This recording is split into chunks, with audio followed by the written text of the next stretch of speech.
வணக்கம். நான் உங்கள் அபிமான யோகா அம்பாள் சுந்தர். எல்லாருக்கும் தீபாவளி திருநாள் நல்வாழ்த்துக்கள். அதாவது தீபாவளி அன்னைக்கு நாள் சாயங்காலம் நம்ம என்ன பண்ணணும் அப்படின்ற ஒரு இதுதான் இது. வேறு எதுவுமே இல்லை. முன்னாடி கூட இந்த மாதிரி வீடியோ நம்ம பண்ணி போட்டிருக்கோம். ஹோப் நீங்கள் எல்லோரும் நம்ம பண்ணி போட்டிருக்கிற ஸ்வீட்ஸ் அண்ட் ஸ்நாக்ஸ் எல்லாம் பண்ணியிருப்பேன்னு நினைக்கிறேன். இன்றைக்கி நம்ம என்ன பண்ண போகிறோம் அப்படின்னு சொன்னீங்கன்னா, பாயசம் நாள் சாயங்காலமும் ஒன்று பண்ணணும். ஸோ அந்த இதில் நான் வந்து இன்றைக்கி வழக்கமாக பார்த்தீங்கன்னா நான் சேமியா பாயசமே எடுக்க மாட்டேன். இந்த தீபாவளிக்கு மட்டும்தான் நான் சேமியா பாயசம் எடுப்பேன். ஏன்னா நம்ம வந்து எப்பயுமே வேறு ஸ்வீட்ஸ் எல்லாம் இருக்கும், அதெல்லாம் சுவாமிக்கு நைவேத்தியத்துக்கு வச்சுடுவேன். ஸோ இந்த சேமியா பாயசம் பண்ணணும். ஸோ பாயசம் பண்ணி குழந்தைகளுக்கெல்லாம் கொடுத்துட்டு நம்மளும் எடுத்துக்கலாம் அப்படின்றதில் சேமியா பாயசம் இந்த தீபாவளி போது மட்டும்தான் எடுப்பேன் நான். ஏன்னா அதெல்லாம் முன்னாடியே ப்ராசஸ்டு ஒன் அப்படிங்கிறதுனால அது நான் இது பண்ண மாட்டேன். அதை தவிர கண்டிப்பாக லேகியம் பண்ண போகிறேன். லேகியம் நான் முன்னாடியே உங்களுக்கு ஒரு வீடியோவில் சொல்லியிருந்தேன். 2-3 வருஷம் முன்னாடி பண்ணி போட்டிருக்கேன். திருப்பி முடிஞ்சதுன்னா டைம் இருந்தால் பண்ணித்தரேன்னு சொல்லி லேகியம் பண்ண போகிறோம். அப்புறம் இந்த ஒரு தீபாவளி அன்றைக்கி நாள் சாயங்காலம் ஆற்றுல கடலை மாவும் எண்ணெயும் புகையணும் அப்படின்னு ஒரு சாஸ்திரமே சொல்லுவாள். அந்த இதுக்கு வந்து எல்லாத்துலேயும் பஜ்ஜி போடுவாள். அந்த பஜ்ஜி எல்லாருக்கும் தெரிஞ்ச ஒரு இதுதான். ஸோ இந்த ஒரு காம்போ இதில் பாயசம் அண்ட் லேகியம் அண்ட் பஜ்ஜி 3 போட்டுடுறேன். தீபாவளி அன்றைக்கி நாள் சாயங்காலம் இது எல்லோரும் நீங்கள் யூஸ் பண்ணிப்பேன்னு நினைக்கிறேன்.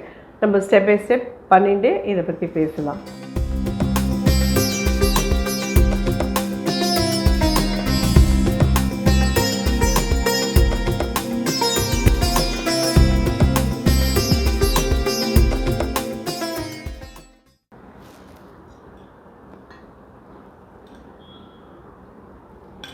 நெய் விட்டுட்டேன்.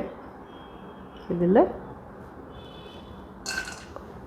8 முந்திரி பருப்பு, திராட்சை பழம்.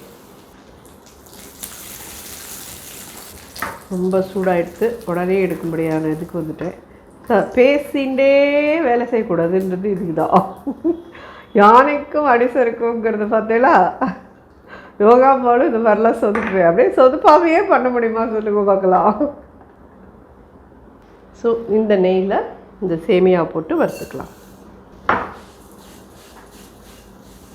இது வறுக்காத சேமியா தான் நான் வாங்கிட்டுருக்கேன். இதை போட்டு வறுத்துட்டு எடுப்போம். அந்த நாளில் அதுதான் சொல்கிறேன். இன்றைக்கி நேற்றுக்கு ராத்திரி தான் என்னோடய பேத்தி வந்து ஏதோ ஒரு வீடியோ பார்த்துட்டுலாம் என்கிட்ட கேட்டாள்.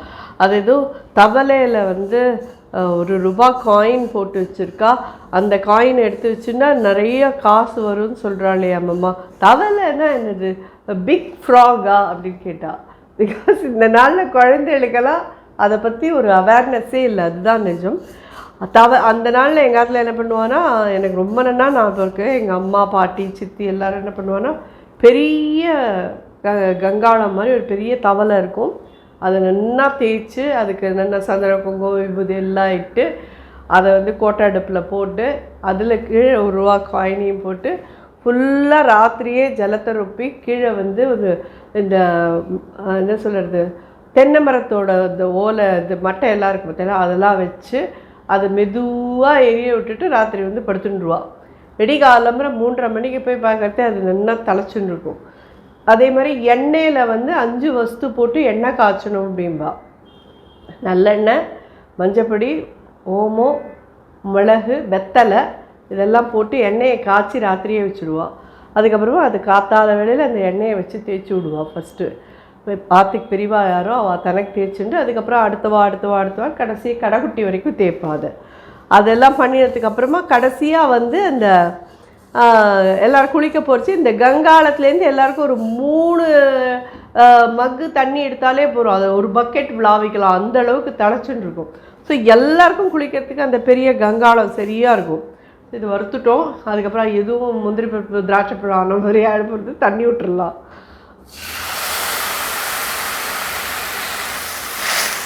ரொம்ப பேசிகிட்டே இருந்தோன்னா பிரச்சனை இல்லை.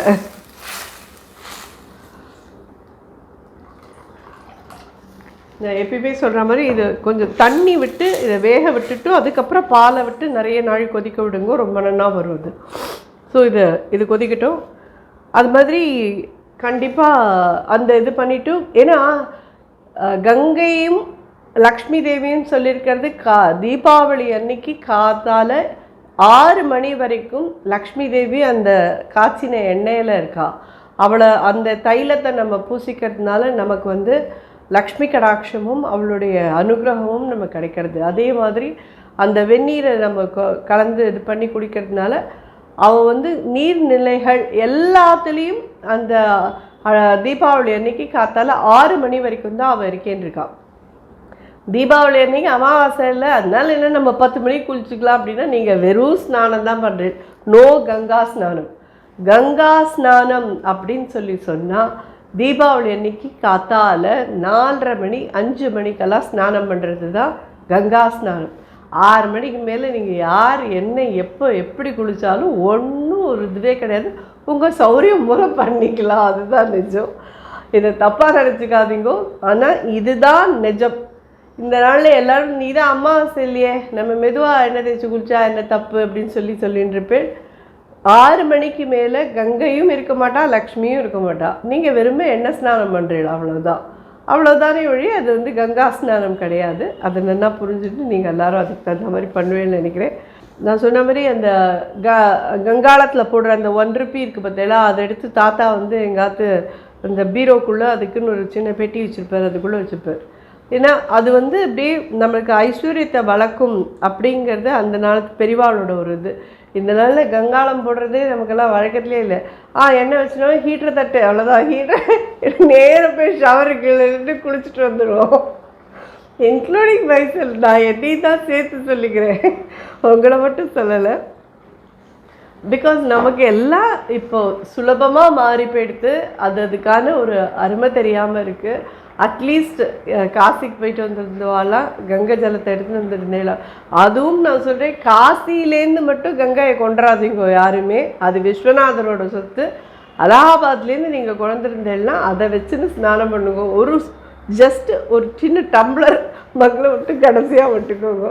அது கங்கா ஸ்நானம் பண்ண மாதிரி ஆகும். ஆனால் காசிலேருந்து நீங்கள் கொண்டு வந்திருந்தேன்னா சிவன் சுத்து குலநாசம்பா அது வந்து காசிலேருந்து கொண்டு வர கங்கா ஜலத்தை நீங்கள் யூஸ் பண்ண வேண்டாம். அலகாபாத்லேருந்து நீங்கள் கொண்டு வந்திருந்தேன்னா அதை நிச்சயமாக இந்த தீபாவளி அன்றைக்கி யூஸ் பண்ணிக்கோங்க. ரொம்ப பேசிகிட்டே இருக்கேன், போகிறோம். அதுக்கப்புறமா மொத்தமாக ஏதாவது சொதப்பிட்டேன்னா பிரச்சனை எனக்கு தான். ஸோ பேச ஆரம்பித்தா வர வர எனக்கும் நிறுத்தவே தெரியல, எனக்கே தெரியுது. ஸோ இது நல்லா கொதிச்சுடுத்து, பத்தெல்லாம் தண்ணியெல்லாம் இதாகிடுத்து. இந்த சேமியாவும் நல்லா வெந்துடுத்து. இது நல்லா பசும்பால் எடுத்து வச்சுருந்தேன், காய்ச்சி வச்சுட்டேன்.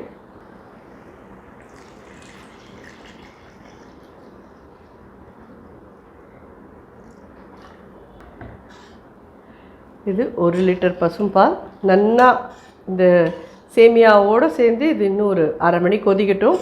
அதுக்குள்ளே நம்ம லேகியத்தை கிளறி அண்ட் பாக்கி எல்லாத்தையும் முடித்தோன்னா இந்த பாயசமும் ரெடி ஆகிடும். நம்ம வந்து இதை உள்ளே போட்டுட்டு லேகியத்துக்கு ரெடி பண்ணிக்கலாம். மருந்து தீபாவளி லேகிய பொடி இப்படி கடையில் கிடைக்கும், லேகியமாகவே கிடைக்கும் ரித்விக்கில். இதே பொடியை வச்சு தான். ஸோ நீங்கள் வேணும்னா அதை வாங்கிக்கலாம். இந்த பொடி வந்து ஒரு 50 கிராம்ஸ். இதுக்கு ஒரு ஜஸ்ட்டு ஒரு 50 கிராம்ஸ் இஞ்சி எடுத்து சாறு வந்து ஒரு 1/4 கப்புக்கு எடுத்துருக்கேன். இதில் விடுறேன். ஏன்னா அடியில் இந்த மாதிரி வெள்ளையாக இருக்கிற செடிமெண்ட் வேண்டாம். இது நல்லா பிசைஞ்சு வச்சுட்டோம். இந்த பிசைஞ்ச உருண்டையிலேருந்து 2 பங்கு வெல்லம் வேணும். நீங்கள் பார்த்தேன்னா தெரியும். ஸோ இந்த வெல்லத்தை தண்ணி விட்டு கரைச்சிப்போம். நம்ம எடுத்துருக்கிற இந்த ஒரு 50 கிராம்ஸ் லேகியம் அதுக்கு வந்துட்டு குறைஞ்சபட்சம் ஒரு 100-150 கிராம்ஸ் கிட்ட வெல்லம் போட்டுருங்க. அந்த வெல்லம் நல்லா கரைஞ்சி கொதிக்க ஆரம்பிக்கிறச்சு இதையும் சேர்த்து நம்ம அதில் போட்டு நல்லா ஒன்றா கொதிக்க விட்டு இது பண்ணணும். கடைசியாக அதில் வந்து நல்லெண்ணெய் நல்லா 1 டேபிள் ஸ்பூன், நெய் 1 டேபிள் ஸ்பூன் 2 விட்டுட்டு அடுப்பை அணைச்சிடலாம். நீங்கள் அடுப்பை அணைச்சிட்டோன்னா அதோடு ஆயிடுதா அப்படின்னு சொல்லி கேட்டேன்னா நிச்சயமாக இல்லை. அதுக்கு மேலே வந்து நீங்கள் கொஞ்சம் தேனும் 1 டேபிள் ஸ்பூன் விட்டு நல்லா இழுத்து கிளறி வச்சேன்னா நல்லா ஜோராக இருக்கும் இது. ஸோ இது கொதித்து கரையிட்டும், பார்க்கலாம் நம்ம.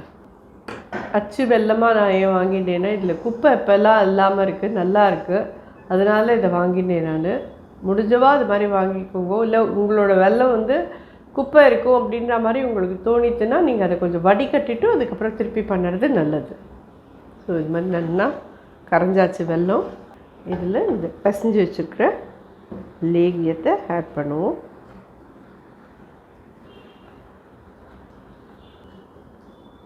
இந்த லேகியம் அதே மாதிரி நிறைய பேருக்கு டவுட் இருக்கும், இதை எதுக்கு பண்ணுறது அப்படின்னு சொல்லிட்டு. நிறையா நம்ம எண்ணெய் பக்ஷணங்கள்லாம், அதாவது இப்போ தான் வந்து சொல்லணுன்னா உங்களுக்கெல்லாம் நினச்சா எல்லோரும் ஸ்வீட்ஸ் அண்ட் ஸ்நாக்ஸ்லாம் வாங்கி சாப்பிட்றேன். ஸோ இது வந்து ஒரு பெரிய இதுவாக பாடியை அஃபெக்ட் பண்ணாது.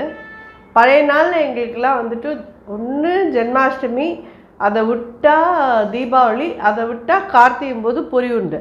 இதை தவிர வேறு எதுவுமே எங்களுக்கெல்லாம் பக்ஷணமே கிடைக்காது. ஸோ அந்த சமயத்தில் குழந்தைகள்லாம் நிறையா சாப்பிடுவா. எல்லாருமே பக்ஷணம் எப்போயோ ஒரு தடவை பண்ணுறதே எங்களால் அப்போல்லாம் பெரிய பெரிய டப்பாவில் பண்ணி வச்சுடுவோம்.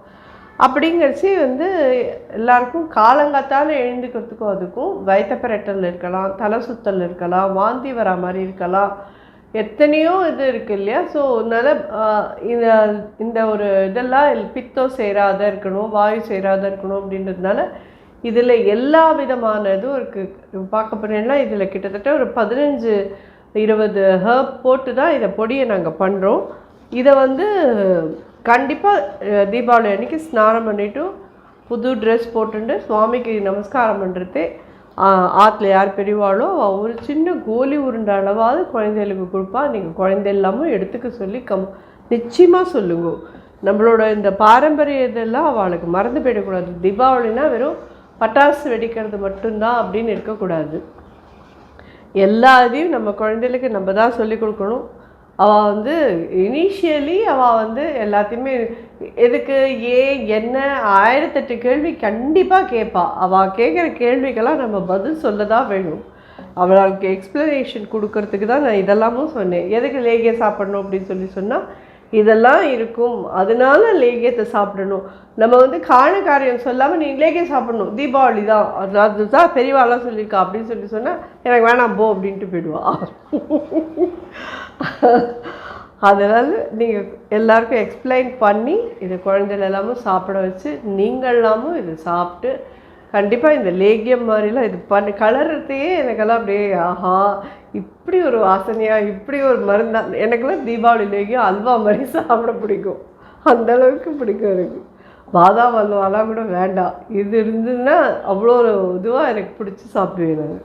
அதான் இதெல்லாம் நீ குழந்தையிலேயே உனக்கு பிடிக்குமா அப்படின்னு சொல்லி கேட்டேன்னா குழந்தையில எனக்கெல்லாம் பிடிக்கவே பிடிக்காது தான். ஐயோ தீபாவளி சும்மா மருந்தை சாப்பிட சொல்கிறாலே அது உரைக்குமே, ஐயோ அது வேண்டாம் அது வேண்டாம் வேண்டாமே. இருந்தாலும் சின்ன கோலி குண்டு எங்களுக்கெல்லாம் போடும். இப்போ வயசான அப்புறமா இதுக்கான அருமை எல்லாம் நமக்கு தெரியறது. இப்போ நம்ம அதை சாப்பிட்டுருக்கோம், அவ்வளோதானே ஒழிய இது வந்து எல்லாமே நம்ம பெரியவா எல்லாரும் சில காரியங்களோடு தான் இதெல்லாம் நமக்கு பண்ணி வச்சுருக்கா. கண்டிப்பாக இதை யாரும் நான் தப்பாக நினச்சிக்க மாட்டேன்னு நினைக்கிறேன். நான் இவ்வளோ தூரம் அதிக பிரசங்கியாக சொல்லுறது, நம்ம குழந்தைகளுக்கு நம்மளோட பாரம்பரியத்தை நம்ம தான் சொல்லி கொடுக்கணும். ஸோ எத்தனையோ பாரம்பரியம் நீங்கள் சொல்லித்தரேன், இதெல்லாமும் அவளுக்கு சொல்லி கொடுக்கணுன்றது என்னுடைய ஒரு சின்ன தாழ்மையான வேண்டுகோள், அவ்வளோதான். ஸோ இது இன்னும் எத்தனை நாளை மாமி ஆகும் அப்படின்னு சொல்லி கேட்டேன்னா இது கொஞ்சம் நல்லா, ஏன்னா இந்த இதோடலாம் இது வேகணும். நம்ம கரைச்சி போட்டோம் இல்லையா, அது நல்லா இந்த இதோட வெந்து கெட்டி ஆகணும். ஒரு 10-15 நிமிஷம் நிச்சயமாக ஆகும். நல்லா மெதுவாக கிளறிட்டு அதுக்கப்புறம் பார்க்கலாம். ஒரு 15 மினிட்ஸ் டைம் கொடுங்க. ஒட்டாமல் சுற்றுற ஸ்டேஜ் வந்துருக்கு. இதில் ஒரு டேபிள் ஸ்பூன் கிட்ட நல்லெண்ணெய் வச்சுருக்கேன், அதை விட்டுடுறேன். தெரியுறதா உங்களுக்கு? இன்னும் ஒரு ஃபியூ மினிட்ஸ் இருந்தால் போகிறோம். ரொம்ப இது கெட்டியாச்சுன்னா அப்புறம் பொறன்னு போயிடும். இது நல்லா கையால் உருட்டுற ஸ்டேஜ் வரணும், அவ்வளோதான். ஸோ பார்த்தேன்னா உங்களுக்கே தெரியறது இல்லையா, நல்லா ஜோராக கெட்டியாக எடுத்து அடுப்பை அணைச்சிடுறேன். ஏன்னா இதுக்கு மேலே இது இருந்தால் அப்படியே முருகிண்டே போகும். இது கரெக்டாக இருக்கும். அடுப்பை அணைச்சிடுறேன். இந்த ஸ்டேஜில் தேன் இதில் அடுப்பை அணைச்சிட்டு விடுங்க. தேனும் 1 டேபிள் ஸ்பூன் கிட்ட விட்டுருக்கேன். ஹாப்பி தீபாவளி எல்லாருக்கும். நாளைக்கான அதாவது பொழுது விடியறதே நீங்கள் எல்லோரும் ஜோராக தைல ஸ்நானம் பண்ணி கங்கா ஸ்நானம் பண்ணி இந்த லேகியம் சாப்பிட்டு தீபாவளியை கொண்டாடுவேன். உங்கள் எல்லாருக்கோசரமும் என்னுடைய பிரார்த்தனை காமாட்சிகிட்ட லோகா சமஸ்தா சுகினோ பவந்து. ஸோ அடுத்த பஜ்ஜி மட்டும்தான் பார்க்கலாம். இன்னும் பாயசம் கொதிச்சுன்னு இருக்குது, அதுக்கு சர்க்கரை போடலை, நல்லா இருக்குது. இது என்னென்னா ஆறித்துனா இன்னும் கெட்டியாகிடும். இப்போ இப்படி இருக்கேன்னு நினச்சிக்காதீங்க. ஆறினப்புறம் இது அப்படியே கெட்டியாகும். ரொம்ப கெட்டியாக இருந்தாலும் கஷ்டமாக இருக்கும் நமக்கு எடுக்கிறது. ஸோ இது சரியான பதம். இதை எடுத்து வச்சுட்டு அடுத்த ஐட்டமாக பார்க்கலாம். ஸோ பஜ்ஜிக்கு வந்து இந்த கப்பால் 3 கப்பு கடலை மாவு எடுத்துக்கிறேன். இந்த கப்பால் 1 கப்பு அரிசி மாவு, உப்பு ஒரு 3/4 டீஸ்பூன் போட்டுக்கிறேன், ஓமம் ஒரு 1/2 டீஸ்பூன். நல்லா இது மாதிரி கசக்கிட்டு போடுங்க. கடலை மாவுலாம் சாப்பிட்றதுக்கு வயத்துக்கு ஒன்றும் பிரச்சனை பண்ணாமல் இருக்கும். காரப்பொடி ஒரு 1 டீஸ்பூன் கிட்ட போடுறேன். பெருங்காயப்பொடி ஒரு 1/2 டீஸ்பூன். பேக்கிங் சோடா ஒரு 1/4 டீஸ்பூன் கிட்ட போடுறேன்.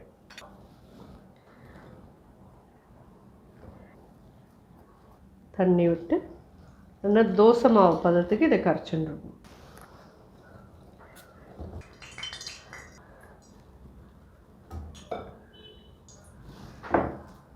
பார்த்தீங்கன்னா உங்களுக்கே தெரியும். இது என்னென்னா ஒரு தோசை மாவு பதத்துக்கு இருக்கட்டும். ரொம்ப தின்னாக இருந்தாலும் அது மேலே ஒட்டாது, ரொம்ப திக்காக இருந்தாலும் தோலி ரொம்ப திக்காக வரும். எண்ணெய் நல்லா சூடாக காஞ்சாச்சு. வாழைக்காய் பஜ்ஜி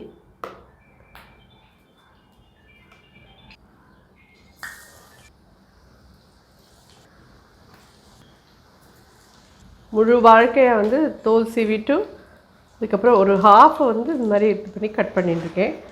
நான் ஃபுல் வாழைக்காயை இது பண்ணி போடலை. ஸோ நம்மளோட இல்பச்சட்டி கொள்ளணுன்னே அதனால் அந்தளவுக்கு தான் இது பண்ணியிருக்கேன்.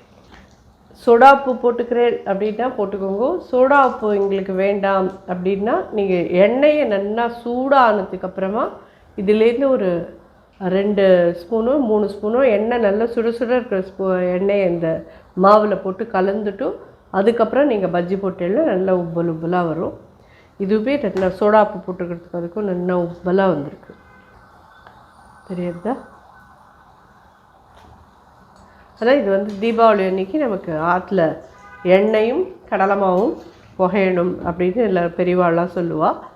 அந்த இதுக்கோசரம் நம்ம எப்படி இருந்தாலும் தீபாவளி அன்றைக்கி போய் நம்ம பக்ஷணம் பண்ண போகிறதில்ல. முதல் நாள் சாயங்காலம் பக்ஷணம் பண்ண மாட்டோம், முன்னாடியே பண்ணி வச்சுருவோம். அதனால் அன்றைக்கி தீபாவளி அன்றைக்கி சாயங்காலம் விளக்கேற்றி வச்சதுக்கப்புறமா இந்த இது பண்ணி சுவாமிக்கு நைவேத்தியம் பண்ணுவோம். பஜ்ஜிலாம் இல்லை ஓசை அடங்கட்டும் எடுத்துக்கலாம். நான் வந்து இதோட இது தவிர உருளைக்கிழங்கு பஜ்ஜி, ஆப்பிள் பஜ்ஜி, இப்போ நெக்ஸ்ட்டு ஆப்பிள் பஜ்ஜி போட்டு காமிச்சிடுறேன். அதுக்கப்புறமா பாக்கியெல்லாம் பார்க்கலாம். நம்ம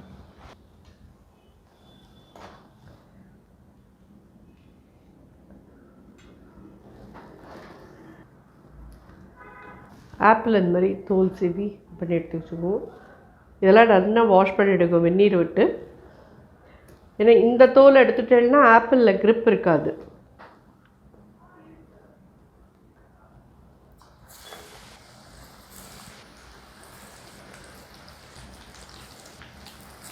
இது ரொம்ப டேஸ்டியாக இருக்கும், ரொம்ப ரொம்ப நல்லாயிருக்கும்.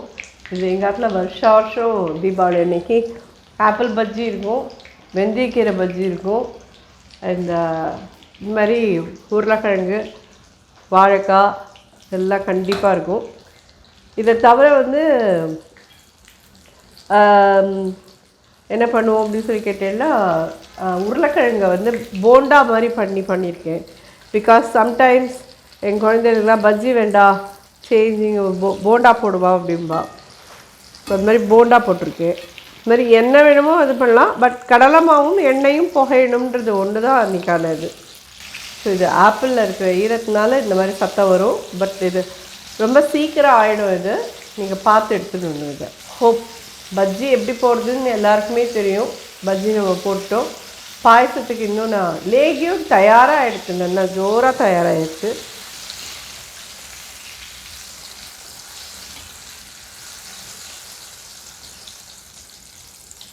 தயாராக எடுத்துடலாம்.